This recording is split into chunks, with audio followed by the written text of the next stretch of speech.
இனிமே கண்ணை மூடிட்டு கடலை எண்ணெய் வாங்கலாம். ஏன்னா மந்த்ரா கடலை எண்ணெய் இதயத்தின் தயாரிப்பு. 2018 முதல் 2021 வரை இந்திய அரசின் தலைமை பொருளாதார ஆலோசகராக பதவி வகித்தவர் கிருஷ்ணமூர்த்தி சுப்பிரமணியன். தற்போது பன்னாட்டு நிதியத்தின் இந்தியாவுக்கான செயல் இயக்குநராக உள்ளார். அமெரிக்காவில் உள்ள நார்த் வெஸ்டர்ன் பல்கலைக்கழகத்தில் கலந்துரையாடல் நிகழ்ச்சி நடந்தது.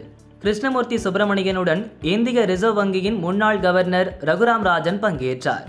நிகழ்ச்சியில் கிருஷ்ணமூர்த்தி சுப்பிரமணியன் பேசுகையில் இந்தியாவின் பொருளாதார நிலை, ஜனநாயகத்தின் நிலை பற்றி பேசினார். ஸ்டார்ட் அப்கள் ஒரு நாட்டின் பொருளாதாரத்துக்கு மிகவும் இன்றியமையாதவை. 2016ஆம் ஆண்டில் இந்தியாவில் 450 ஸ்டார்ட் அப்கள் இருந்தன. தற்போது 1 லட்சம் ஸ்டார்ட் அப்கள் உள்ளன. அதாவது ஆண்டுக்கு 220% அளவுக்கு ஸ்டார்ட் அப்களின் எண்ணிக்கை அதிகரித்துள்ளது. இந்தியாவில் ஜனநாயகத்தின் நிலைமை கேள்விக்குறியாக உள்ளதாக கூறப்படும் காலகட்டத்தில்தான் இது நடந்தது. ஆனால் 2004 முதல் 2014 வரையிலான மன்மோகன் சிங் தலைமையிலான காங்கிரஸ் கூட்டணி அரசில் ஜனநாயகம் தழைத்தோங்கியதாக கூறுகிறார்கள். அந்த காலகட்டத்தில் ஸ்டார்ட் அப்களின் வளர்ச்சி ஆண்டுக்கு 3.8% தான். 2015ஆம் ஆண்டில் புதிய கண்டுபிடிப்புகளுக்கான சர்வதேச அட்டவணையில் இந்தியா 78வது இடத்தில் இருந்தது. தற்போது 40வது இடத்தில் உள்ளது. புதிய கண்டுபிடிப்புகளுக்கு சுதந்திரமான சிந்தனை அவசியம். ஜனநாயகம் இல்லாத நாட்டில் அது எப்படி சாத்தியமாகும்? எனவே இந்தியாவில் ஜனநாயகம் சீர்கட்டு வருகிறது என சொல்வதெல்லாம் நியூயார்க்கின் ஏதோ ஒரு மூலையில் உட்கார்ந்து கொண்டு ஆராய்ச்சி படிப்பை முடித்த சிலர் கட்டிவிடும் கதை என சுப்பிரமணியன் கூறினார். அப்போது இந்திய ரிசர்வ் வங்கியின் முன்னாள் கவர்னர் ரகுராம் ராஜன் குறுக்கிட்டு பேசினார்.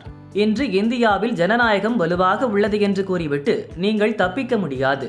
இந்திய அரசு தன் மீது வைக்கப்படும் விமர்சனங்களை விரும்புவதில்லை. அதுதான் உண்மை. எங்களோடு சேர்ந்தால் நல்லது, இல்லாவிட்டால் சிறைக்கு செல்ல வேண்டும் என்ற மனப்பான்மையுடன் இந்திய அரசு செயல்படுகிறது என்றார். ரகுராம் ராஜன் கருத்துக்கு கிருஷ்ணமூர்த்தி சுப்பிரமணியன் சரியான பதிலடியை கொடுத்தார். ஜனநாயகம் நன்றாக இருக்கிறது என சும்மா சொல்லவில்லை.